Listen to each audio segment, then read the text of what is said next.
오늘 함께 다룰 말씀 사도행전 19장 21절에서 27절 말씀입니다. 사도행전 19장 21절에서 27절 말씀입니다.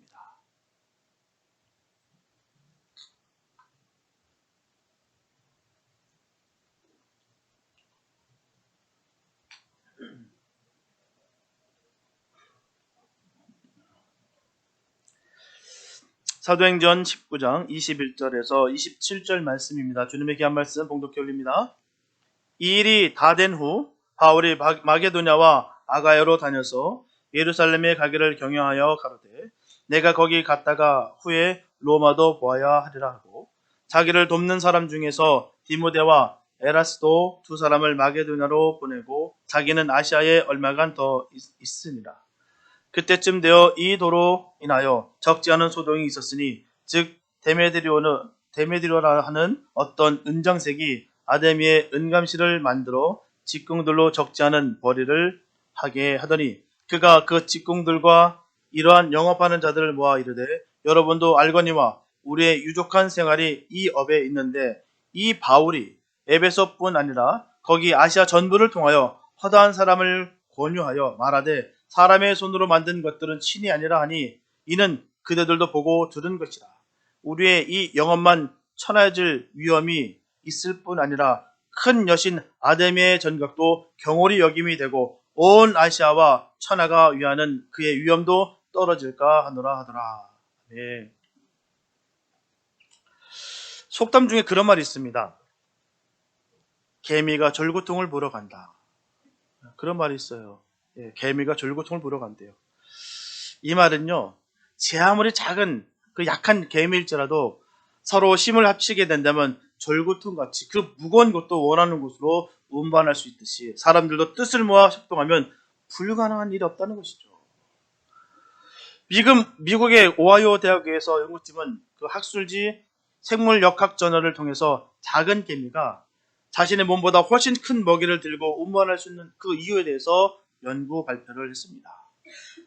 칼로스 카스트로라는 그 연구원에 따르면 개미는 그 절지동물의 입 부인 구기로 물질을 들어서 올린 후에 또 목관절에서 흉부로 물질을 옮긴다고 합니다. 연구팀은 자신들이 만든 3D 모델을 이용해서 시뮬레이션을 실시했는데요. 그 결과 개미의 목관절은 개미 자기 몸무게의 5,000배에 달하는 그 무게를 견딘다는 거예요. 이 작은 개미들은 한 개체 식대어 놓으면 너무나 미약한 생물입니다. 하지만 군집하면 거대한 움직임으로 말미암아 강력한 사냥꾼이 되는 거예요. 그래서 개미는 홀로 움직이는 법이 거의 없습니다. 이것들은 매우 작고 약하지만 이동할 때도 집단적으로 움직이고 싸움할 때도 집단적으로 달려드는 탁월한 무리성을 지녔다는 것이죠. 거대한 개미 군단의 스피드는 시간당 20m에 불과해요. 1시간 내내 달렸는데 20m밖에 안 됩니다. 서서히 움직여서 눈에 잘 띄지 않지만 그 위력은 너무나 무시무시합니다. 고도로 분업화된 사회생활을 하는 개미는 충성이 생명이에요. 그래서 개미의 응집력은 지상 최강입니다. 공동체의 유익을 위해서 응집할 때 맞설 자가 없다는 거예요. 그렇기 때문에 큰 전갈이라든지 뱀도 이 개미 군단에게 한번 포위가 된다면 순식간에 분해되고 땅속의 개미굴로 이전됩니다. 무시무시하는 거예요. 분배된 업무에 충성하는 사회성과 집단 응집력이 무손심을 형성합니다. 이런 모습은 우리가 살아가는 삶의 현장 속에서도 그대로 목격할 수가 있어요. 평소에는 개개인의 삶 속에서 자기 활동과 사회활동을 하다가도 위기 상황이 생기게 된다면 사람들은 함께 모여 시위하고 자신들의 그 정체성을 함께 드러냅니다. 그래서 시위 현장에서는 긴장감, 또 폭력, 그다음에 공포 감정을 느끼기 마련이에요. 시위는 분명 감정적 산물입니다. 심리학자 제클라인 반 스테겔렌베르그와 베르트 클란더만스에 의하면 분노를 동반하지 않는 시위란 있을 수 없다는 것입니다. 분노가 있어야 시위가 된다는 거예요. 분노로 인하여 함께 단합해지고 형성이 된다는 것입니다. 분노가 이루어지지 않으면 시위가 이루어질 수 없다는 거예요. 그래서 집단적인 분노는 시위가 일어나기 위한 강력한 전제 조건이자 심리적 동기입니다. 데모 현장을 보게 되면 무시무시해요. 예전에 정말 돌 좀 던져보신 분들은 아실 거예요. 데모 현장을 보게 되면 얼마나 무시무시한지. 그 고성과 그 악에 바친 그 현장의 모습을 보면 무섭습니다. 저는 말씀드렸다시피 전투경찰이에요. 그 데모 진압하는 걸 맡았습니다. 그 화염병을 집어 던지는데요. 참 어떤 마음으로 던졌는지 모르겠어요. 아마 죽으라고 던졌겠죠. 얼마나 무서운 건데. 근데 그 신라병 자체도 무서운데 거기 안에다가 설탕을 섞어요. 설탕을 섞어서 던지면요. 이게 붙으면 꺼지지가 않아요. 소화기를 한번 뿌려도 그 불이 꺼지지 않습니다. 그래서 두꺼운 진압복을 입었는데도 불구하고 이게 다 타버리고요. 아니 살까지 다 타버립니다. 꺼지지가 않아요. 한번 들러붙기 시작하면 말입니다. 반면에 경찰들은요. 그들도 똑같습니다. 큰 방패로요. 그냥 찍어요. 이 사람이 어찌 될지 상관없습니다. 그냥 찍습니다. 사람이 사람을 어떻게 때리고 어떻게 찍을 수가 있어요. 왜냐? 이성은 없어지고 분노와 투쟁만 남는다는 것입니다. 인연도 없어요. 사상도 없습니다. 그 순간은 살고 죽는 그 상황입니다. 어떤 이유로든 집단 행동이 진행되면 그 행동에 참여한 사람들은 일종의 정체성을 가지게 된다는 거예요. 집단 안에 나, 혹은 우리를 위한 나 같은 느낌을 받는다는 것입니다. 특별히 이권이 연결되면 내부 결정은 물론 감정은 더욱 과열될 것입니다. 목숨을 담보로 격렬하게 반응해요. 오늘 본문은 에베소의 그 아데미 신전을 섬기던 장색공 조합원들의 그 폭동 모습과 그 사건을 지혜롭게 무마한 에베소 관리의 정치력을 다룬 내용입니다. 지금까지 사도 바울이 행하는 놀라운 이적과 유대 마술사들이 당한 곤욕을 통해서 주님의 이름이 드높여지고 에베소 지방의 그 성도들의 신앙이 더욱 굳어져 가고 있었습니다. 이때 우상 숭배자들이 흥왕해 가는 교회 확장을 방해하기 위해서 소요를 일으키는 것이 오늘 본문의 핵심 내용이에요. 우리는 오늘 본문을 통해서 하나님의 은혜가 넘치고 교회 세력이 확장되는 곳에 사단의 방해 공작도 극심하게 전개되는 사실을 분명히 깨닫게 됩니다. 그래서 오늘 말씀을 통해 아무리 사단의 공격이 격렬하고 위협적일지라도 담대하게 주님의 방법으로 주님의 나라를 확장하는 일에 동참하고 더욱 믿음을 바로 새기는 시간이 되었으면 참 좋겠습니다. 첫째, 영적 전쟁을 두려워하지 말아야 됩니다. 이번 소동의 발단은 데메드리오라는 그 은장색에 의해서 시작됐어요. 은장색이라는 것은요, 은으로 기구나 또한 우상을 넣는 함 같은 것을 만드는 사람을 말하는 것입니다. 그는 아데미의 은감실을 만들어 큰 수입을 얻었던 거예요.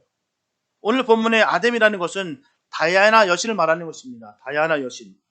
또한 은감실이라는 것은 다이아나 여신을 넣어두는 상자를 말하는 거예요. 당시 다이아나 여신은 이방인들 사이에서 가장 많이 숭배했던 바로 12신의 하나로서 이 바로 에베소 지역이 아주 중심 지역이었습니다. 그런데 사도 바울의 전도로 이 다이아나 여신을 섬겼던 많은 사람들이 이제 돌이켜 개종해요. 이제 기독교로 변환됐다는 것입니다. 그래서 데메드로의 그 사업은 아주 치명적인 손실을 입게 됐어요. 주 고객이었던데 고객을 뺏긴 겁니다. 그래서 그는 그의 직공들과 동업자들을 선동해서 복음 전파를 방해합니다. 결국 데메드로는 영업상의 그 이권 때문에 복음 운동을 방해하는 거예요. 세상은 이처럼 여러 가지 이유를 들어서 복음 운동을 반대합니다. 그것은 태초부터 시작됐고요. 지금까지도 계속되고 있는 이 마귀의 사역임을 우리 반드시 기억하시기 바랍니다. 하나님의 사역이 활발한 곳에 사단의 역사는 더욱더 긍전합니다. 이상하게 생각지 마세요. 저 교회는 참 세. 당연하죠. 성령의 역사가 센 곳에는 사단의 역사도 셉니다. 그래서 우리가 더욱더 무장돼야 되고 더욱더 깨어 있어야 되는 거예요.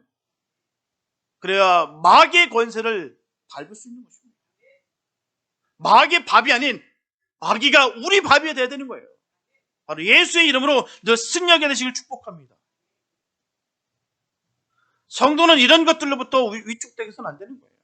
사단의 공격으로부터 우리는 결코 주눅들 이유가 없습니다. 오히려 더 담대함을 가지고 어떤 상황에서든지 힘있게 복음을 전파해야 될 줄 믿습니다. 데메드리오는 자신들이 생기 위협을 당할 뿐만 아니라 자신들이 섬겼던 이 아담의 전각이 경홀히 영향을 받아 이젠 결과적으로 사도 바울이 전하는 그 복음에 의해서 자신들이 섬기는 그 종교가 이제는 완전히 와해되고 침해될 것을 그는 염려했습니다. 왜요? 그렇게 되어가고 있기 때문이죠. 하나님의 복음으로 말미암아 아담의 신전이 점점 와해되어가고 믿던 자들이 회심하여 하나님의 백성으로 점점 돌이키고 있다는 사실입니다. 강력하게 위협받았다는 거예요. 그 여신의 명예가 추락되는 광경을 보기 원치 않았다는 것입니다. 그러나 그것 또한 경건한 종교심에서 비롯된 것이 아니에요. 대개 우상숭배가 그렇듯이요. 아담의 여신을 숭배하는 신전에서 숭배의식이 끝난 뒤에는 반드시 음란한 바로 매음 행위가 뒤따랐습니다. 그게 연결돼요. 신전에서 벌어지는 일들은 그냥 자기 자신이 그냥 신만 섬긴다는 걸로 멈추는 것이 아니라 연결되는 것이 바로 음란과 연결된다는 것이죠. 그 음란한 행위를 통해서 신과 접촉된다라고 그들은 믿었습니다. 결국 그 무슨 뜻이냐? 쾌락을 쫓았다는 거예요. 자기가 즐기는 것을 끝까지 포기하지 원치 않았다는 것입니다. 그러므로 이들이 우상숭배를 계속하고자 했던 것은 결국 그 부도덕한 행위를 계속하기 위했던 거예요. 조합장 데메드로의 선동으로 말미암아 은장색 조합원들은 분이 가득하여 떠들기 시작합니다. 크다 에베소 사람의 아데미어라는 그 구호로 대동단결했습니다. 이 구호는 여신 축제 때 계속 하는 구호라는 것입니다. 크다 에베소 사람의 아데미어. 이처럼 우상은 결국 인간 탐심의 반응에 불과해요. 많은 사람들이 하나님을 외면하고 피조물들을 우상화하고 그것을 경배하지만 그것은 단순히 그들의 물질적 행복을 위해서일 뿐입니다. 다른 거 아니에요. 잘 보십시오. 비나이다는 걸 잘 들어보십시오. 뭘 비나고 뭘 빌고 있는지요. 자신의 풍요만을 기원하는 것밖에 없습니다.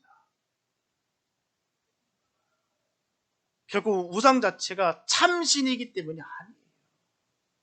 자기 유익만을 위해서라는 것이죠.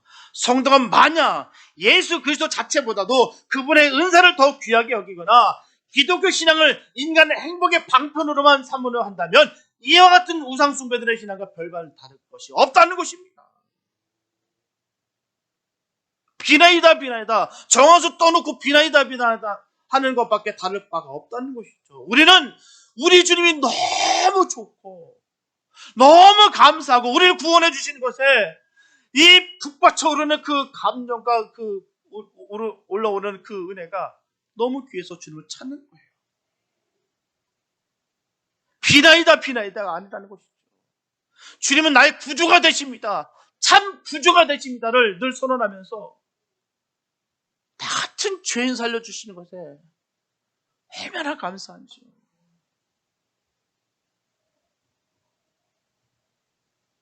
내가 잘 먹고 잘 살기를 위해서 내가 움켜쥐기 위해서 비나이다라는 것이 아니라 나의 생명까지도 주를 위해서 내려놓겠습니다. 선포하는 것이 바로 믿음의 사람들의 선포인 거예요. 이방신들과 다른 부분이 거기 있는 것입니다. 나의 생명도 조금도 아까워하지 않는 것, 아낌없이 들을 수 있는 것. 이게 바로 믿음의 사람들의 모습인 것이죠. 그들은 에베소의 연극장으로 몰려왔어요. 여기서 그들은 어찌하여 모였는지도 알지 못하고 똑같은 구호를 2시간 동안이나 맹목적으로 외쳤습니다. 이와 같이 우상숭배자들의 신앙 열성은 맹목적인 거예요. 뭐가 뭔지를 모르고 그냥 맹목적으로 하는 것입니다. 성도들처럼 진실로 주님과 인격적으로 교제하고 그분의 진리와 사랑에 감화받고 섬기는 것이 아니다는 것입니다. 다만 광적인 종교적 열심으로서 열등하고 저급한 문화와 조상의 전통을 가지고 있고 위대한 것으로 그냥 높일 뿐이라는 것이죠. 전통으로 내려왔기 때문에 한다는 거예요. 그러니 돼지 머리에다가 절을 하죠. 그러니 돌에다도 절을 하고, 그러니 나무에게도 절하라는 거죠. 그게 무언가 해줄 수 있을 것 같아요. 맹목적이다는 것이죠. 그러나 생명력이 없고 도덕성과 감화력이 없는 이러한 거짓 우상은 곧 허망한 것입니다. 아담의 신전은요, 세계 7대 불가사의 중에 하나로 웅대하고 아름다운 건축물이었습니다. 하지만 얼마 못 가서 그들의 걱정대로 지상에서 그 위험이 사라져버렸어요. 왜요? 로마의 네로 황제가 그 신전을 헐어버리고 자신의 궁전 재료로 삼아버렸습니다. 그토록 자기들이 섬겼던 그 신전이 최고로 여겼던 것, 이가 없어지면 자기가 죽을 것 같이 여겼던 그것들이 네로 황제가 자신의 궁전, 자기네 집 만들기 위해서 재료로 삼았다는 거예요. 다 허물어 버려버렸습니다. 허무한 것이에요. 아무것도 아닌 것에 대해서 그들은 열광했던 것이죠. 저 여러분들도 광신에 가까운 종교적 열정은 지향이 됩니다. 그것은 주님께 영광을 돌리는 것이 아니라 자칫 주님을 우상화하는 것이 되기 때문이에요. 그러면 우리는 주님을 열심히도 섬겨야 되지만 더 중요한 것은 바로 섬기는 것입니다. 주님을 바로 섬기시기 바랍니다. 주님이 원하시는 바를 무엇인지 깨닫고 바로 섬기시기 바랍니다. 주님의 마음을 알기를 바랍니다. 주님 뜻도 모르고 주님이 원하시는 바도 모르고 내가 원하는 대로만 내가 열심을 품고 살아가는 것은 결코 선한 것이 아니에요. 주님의 기쁨이 되는 삶이 복된 것입니다. 그런 삶 되시기를 예수 이름으로 축복합니다. 사랑과 섬김이 없이 단순히 자신의 명예를 높이기 위해서라든지 남한테 보여주기식은 결국 하나님을 이용하는 거예요. 가식과 외식은 절대로 인정받지 못합니다. 절대로 인정받지 못해요. 순전하게 주님을 섬겨야 될 줄 믿습니다.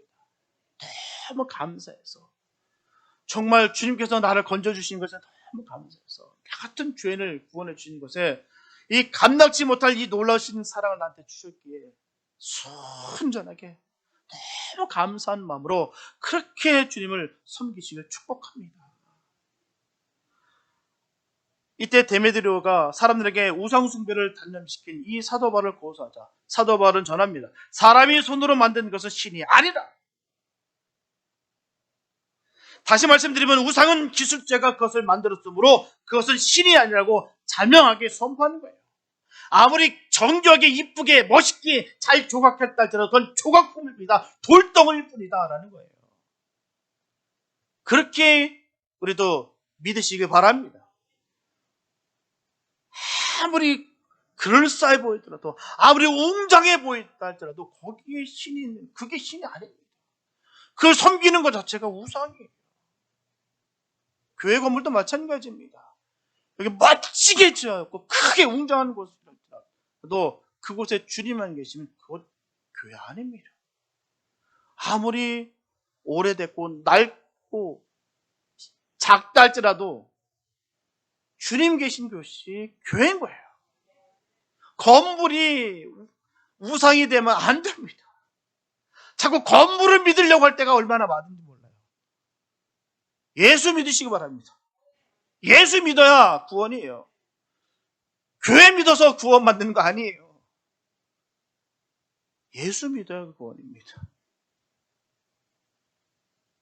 고린도전서 8장 5절과 6절에 보면 비록 하늘에나 땅에나 신이라 칭하는 자가 있어 많은 신과 많은 주가 있으나 그러나 우리에게는 한 하나님 곧 아버지가 계시니 만물이 그에게서 났고 우리도 그를 위하며 또한 한 주 예수 그리스도께서 계시니 만물이 그로 말미암고 우리도 그로 말미암습니다.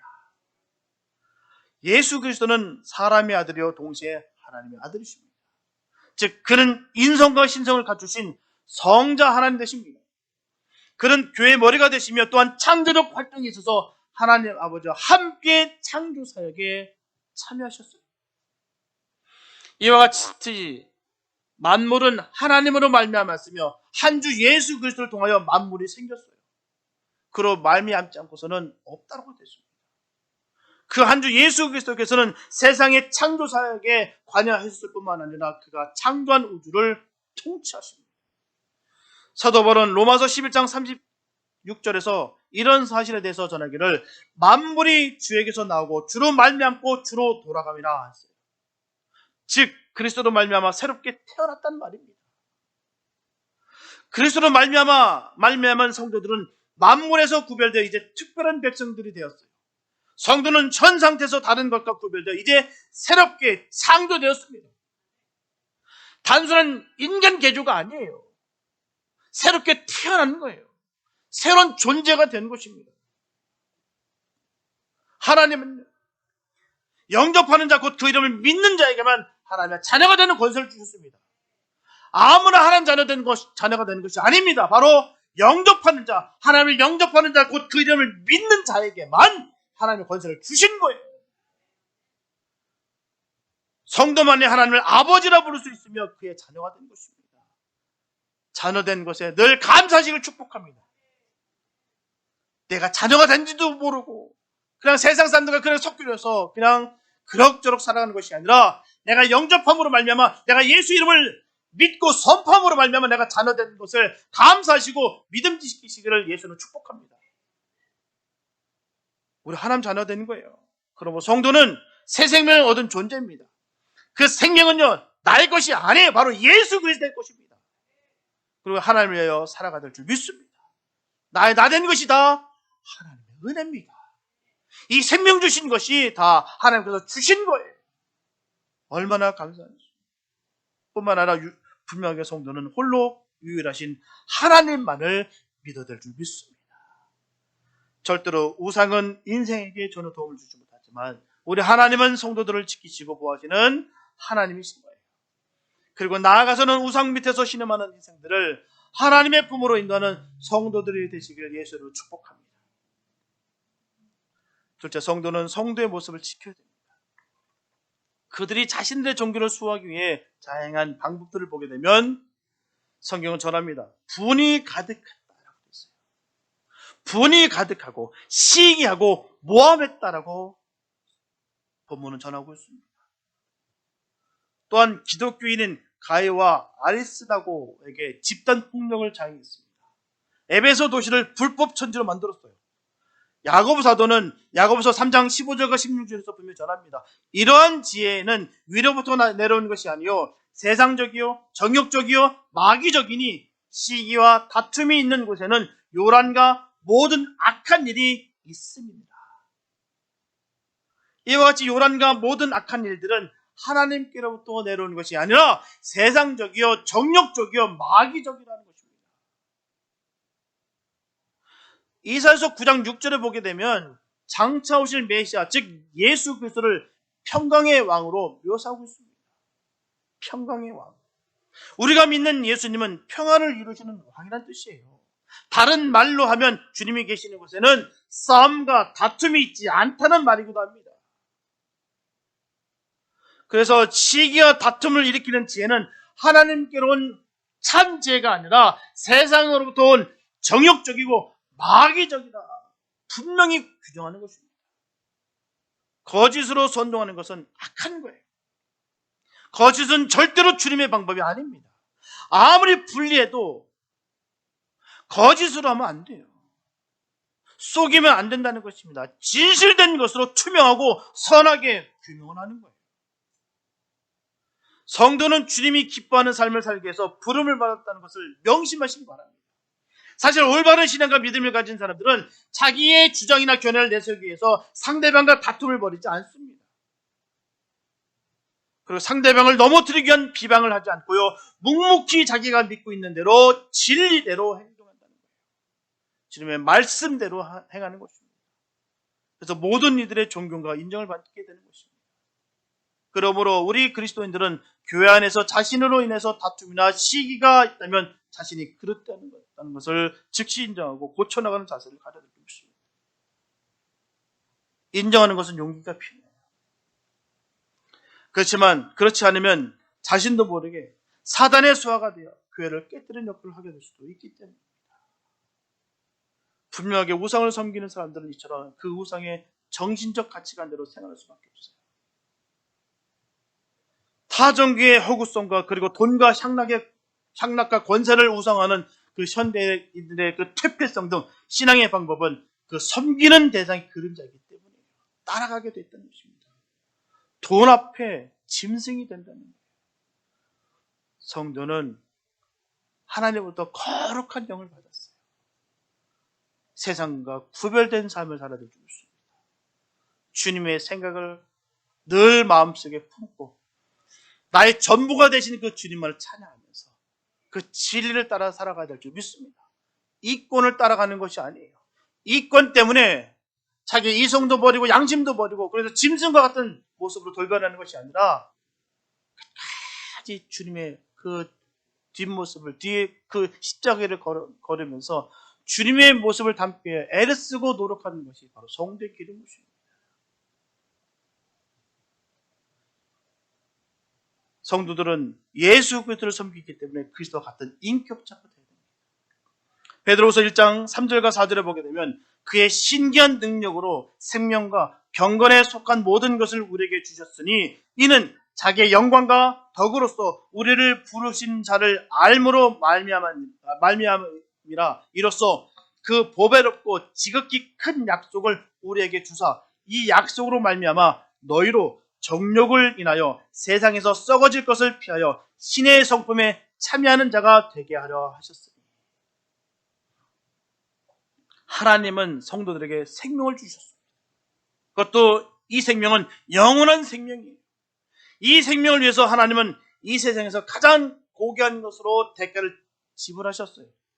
즉 당신의 독생자로 하여금 인간을 대신하여서 그 죄값을 지불하도록 하신 거예요. 하나님은 가장 고귀한 생명을 주시고 인간에게 생명을 얻게 하신 것입니다. 사도 바울은 에베소서 1장 6절에서 이 사실을 전합니다. 이는 그의 사랑하시는 자 안에서 우리에게 거저 주시는 바 그의 은혜라고 했습니다. 9절에서 보게 되면 그 기쁘심을 따라 그리스도 안에서 때가 찬 경륜을 위하여 예정한 것이다 라고 했어요. 이렇게 성도 한 사람 한 사람은 하나님께서 독생자의 피를 값으로 주고 사신 고귀한 존재입니다. 저와 여러분들은 주님의 피로 사신받은 거예요. 그래서 우리는 고귀한 존재라는 것입니다. 그리스도의 피가 성도들의 혈관에 흐르고 있음을 꼭 명심하시기 바랍니다. 예수의 피가 흘러야 돼요. 많은 사람들이 혈액형 갖고서 성격을 구분합니다. 뭐 A형은 어떻고 B형은 어떻고 AB형은 어떻고 이렇게 혈액형 갖고 이렇게 사람의 성격과 이렇게 그 사람을 이렇게 구분 짓습니다. 분명한 사실은 모든 성도는요 혈액형이 J형이 돼야 돼요. 예수의 피가 돼야 됩니다. 성격과 성품이 예수를 닮아야 돼요. 사도 바울은 갈라디아서 2장 20절에서 그런즉 이제는 내가 산 것이 아니요 오직 내 안에 그리스도께서 사신 것이라. 성도는 하나님께서 자기의 백성으로 불러주신 순간부터 생명을 소유한 것입니다. 그러나 성도들은 이 생명을 잃지 않도록 부르심과 택하심을 굳게 해야 되는 거예요. 따라서 성도는 날마다 자신의 생명을 성숙시켜서 전인격이 거룩해지고 사람의 성품을 닮을 수 있도록 늘 애쓰고 힘쓴 자의 삶을 살아야 될 줄 믿습니다.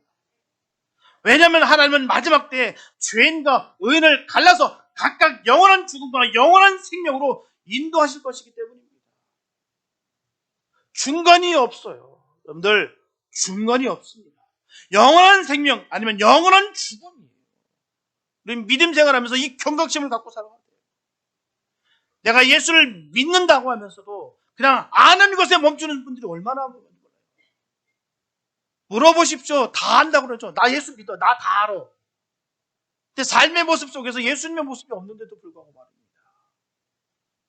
그 안에서 주시는 감사도 모르고 그 주님이 나의 구주인 것을 믿고 따라가지도 않으면서도 불구하고 안다고 얘기하고 믿는다고 얘기합니다.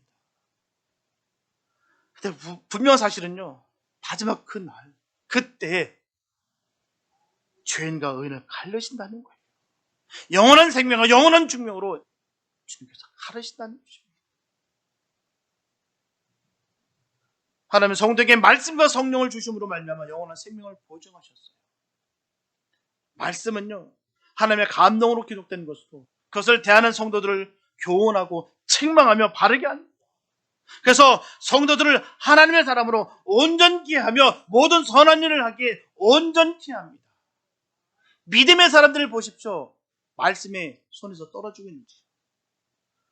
말씀이 꿀같이 단대요. 말씀 안 읽으면요, 온갖 내 마음에 부족함을 느껴서 말씀을 읽지 않고선 견딜 수가 없습니다. 생전 말씀도 안 읽으면서 나는 예수님 믿는다고 얘기하고요. 생전 말씀도 거하지 않으면서 온전케 함을 믿지도 않으면서 나는 하나님 안다고 얘기합니다. 아, 저 말씀 나 다 들어봤어. 똑같아요. 예전이나 지금이나 앞으로도 똑같을 거예요. 똑같이 반응합니다. 아, 저 말씀 나 다 들어봤어. 저 말씀 나 다 알아. 정말 은혜의 사람들은요, 말씀을 들을 때마다 새롭습니다. 그 말씀을 대할 때마다 또 다른 감동이 오는 거예요. 그렇기 때문에 그 말씀을 곱씹고 또 곱씹는 거예요. 곰탕을 푹 우려내듯이 그 말씀의 그 진국이 스며드는 것입니다. 그래서 말씀을 내 손에 떼어놓을 수가 없다는 거야. 영원한 생명을 받은 사람들의 지난 그 모습이 바로 여기 있는 거예요. 말씀을 손에서 뗄 수가 없습니다. 또한 성령은 하나님께서 보내신 진리의 영으로서 성도 안에 거하셔서 그 마음을 감동시키시고 세상에 썩어질 것을 피하여 신의 성품에 참여하게 하는 자가 되게 하십니다. 인간의 힘으로 제어할 수 없는 부편 심성을 제어하시고 선하고 거룩한 마음을 불어넣어 주신다는 거예요. 이게 바로 성령 받은 사람의 모습입니다. 성령 받으시기 바랍니다. 아, 난 원래 이런 사람이야. 원래 이런 사람이 어디 있습니까? 성령 받으면 바뀌어요. 내가 이러던 사람이 아니었는데 내가 어떻게 이렇게 됐지? 이게 정상인 것입니다. 내가 옛날에는 다 움켜쥐었던 사람이었는데 이제는 다 내려놓습니다. 나의 생명조차도 다 주님 앞에 다 내려놓습니다. 주님 때문에 내가 저 약한 자들에게 내가 고개 숙일 수 있는 것, 품을 수 있는 것, 섬길 수 있는 것, 성령 받은 자의 모습인 거예요. 귀신이 쫓겨나고 수많은 그 영적인 수많은 체험을 받았다고 점점 딱딱해지고 굳어지고 교만해지는 것이 아니라 점점 겸손해지고 점점 사랑이 넘치고 점점 은혜가 풍성해지는 거예요. 그게 바로 성령 받은 사람의 모습인 것입니다. 착각하지 마세요. 내가 체험받았다고 해서 성령 받았다고 생각하지 마시고 내가 성령으로 말미암아 내 변화된 삶의 모습을 통해서 내 안에 계신 성령께서 역사하시는 것을 믿고 감사하시기 바랍니다. 성령 받으시기 바랍니다. 성령 받으시기 바랍니다. 따라서 성령께서 온전히 복종하는 자들은 그 성령께 온전히 복종하는 자들은 그리스도를 닮아갈 수 있으며 성령의 거룩하고 풍성한 열매들을 많이 맺을 수가 있는 것입니다.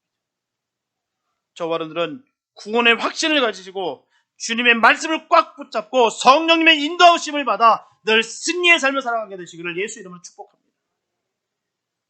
셋째, 핍박과 음모에 의해 주님께서 주신 비전이 가려지면 안 됩니다. 사도 바울은 그 제자들이 끌려간 극장으로 들어가려 했지만 성도들과 에베소의 고위 관리들이 만류하여 뜻을 이루지 못했어요. 우리는 여기서 사도 바울이 그토록 담대할 수 있었던 이유는 바로 하나님과 이웃을 사랑하는 데서 비롯됐음을 우리가 알 수가 있습니다.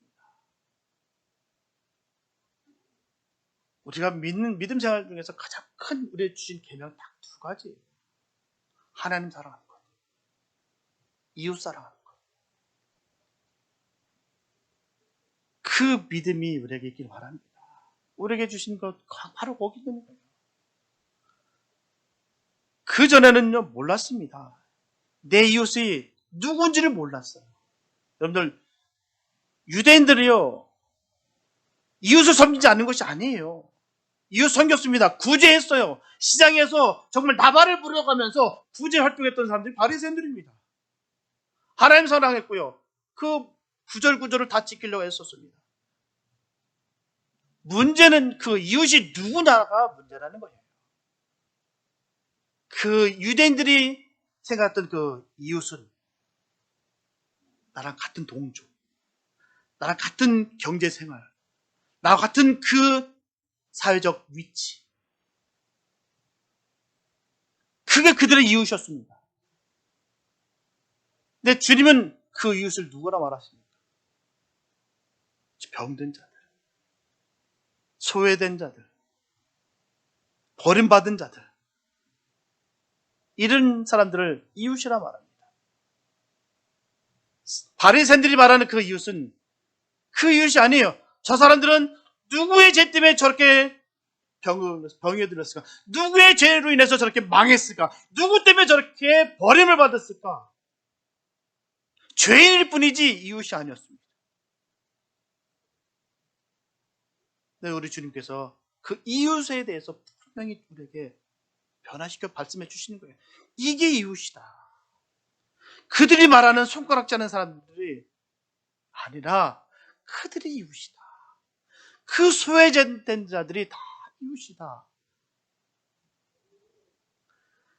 사도 바울은 그 마음을 품었다는 거죠. 우리도 그런 마음 품기를 예수님은 축복합니다. 그래서 그 험한 곳을 향해서 달려들었던 거예요.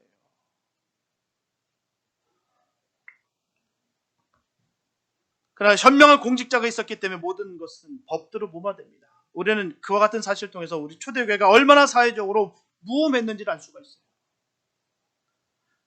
교회의 권세는 칼과 창이 아닙니다. 바로 진실성이 진실성. 진실이 무너지면 생명력을 잃어버리는 거예요. 결국 가식적이거나 외식적이거나 보장되지 아니하고 주님께서 허락하신 일들을 위해서 지속적이고 끊임없이 맡은 사명을 감사로 이루어가는 것입니다. 이게 교회의 모습인 거예요.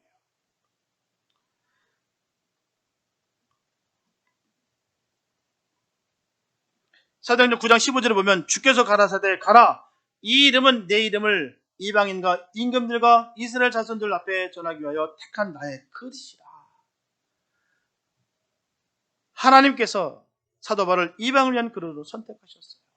우리도 그렇게 쓰임받기 원합니다. 이 당시 때 이방인들은요 버림받은 자들이고요 쓸모없는 인간들입니다. 죽어 마땅한 그런 지옥의 불수시기 같은 존재가 바로 이방인 사람들이에요. 그런데 하나님께서 사도 바울을 통해서 이방인들을 위한 담는 그릇을 삼으셨다는 거예요. 우리도 그런 은혜가 있길 바랍니다. 저렇게 저 사람 엮이면 골치 아파. 사회적으로 뭐 별 볼 일도 없고 나랑 하기도 좀 불편한 사람이야. 누구의 죄 때문에 그럴 수도 있어. 누구의 죄 때문에 저렇게 병든 삶을 살고 있는 거야. 누구의 죄 때문에 저렇게 저주받는 삶을 살아가는 거야. 누구의 죄 때문에 저렇게 망한 거야. 그것이 아니라 크게 내 이웃인 것을 여겨서 우리는 그 이상 품고가는 거예요. 우리의 비전이 바로 세워지기를 축복합니다. 주님께서 원하시는 것은 바로 이 소자에게 물 한 것을 대접한 자에게 나랑 똑같이 한 것이다라고 주님께서 전하셨어요. 그 소자가 뭡니까? 우리가 사회적으로 저렇게 부족한 사람을 말하는 것뿐만 아니라 정말 주님을 모르는, 주님을 아직 그 사람을 알지 못하는 그 사람인 것을 여겨서 우리가 그들과 함께하여 주의 복음을 전하는 복된 삶이 되시길 바랍니다. 이것이 너무 귀한 거예요. 사도 바울은 아시아, 마게도냐, 아가야 등지를 순회하면서 복음을 전파했습니다. 왜 그랬을까요? 그의 목적과 목표가 거기 있다는 것이죠. 그 안에는 로마로 향한 그 원대한 꿈이 그에게 사로잡혔습니다. 사도행전 23장 11절에 보면 그날 밤에 주께서 바울 곁에 서서 이르시되 담대하라 내가 예루살렘에서 나의 일을 증거한 것 같이 로마에서도 증거해야 하리라. 분명한 주님께서 사도 바울에게 비전을 부어주셨어요. 네가 예루살렘에서 그렇게 증거했던 것 같이 너는 로마에 가서 분명히 증거해야 될 것이다.